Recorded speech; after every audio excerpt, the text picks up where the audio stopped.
How to log in Dailymotion account. So let's see in this video. Before moving forward, make sure to like this video and subscribe to our channel for more updates from us. So let's begin.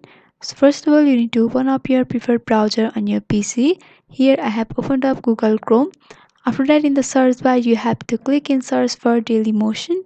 Soon after searching for it, you'll be able to see the search results. So you have to go for the first option of Dailymotion over here. After that, you'll be taken to the official web page of Dailymotion. So in order to log into your account, you have to click on login option in the right upper corner next to sign up. And here you need to enter your email address and password associated with your Dailymotion account.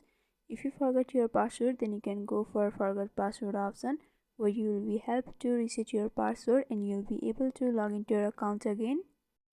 After filling up the information over here, you can go for login. If you are new to Dailymotion and want to create an account, you can go for sign up option.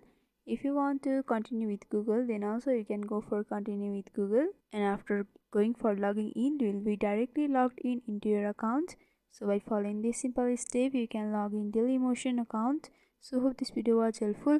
Don't forget to like, comment, share and subscribe to our channel for more updates from us. Thanks for watching.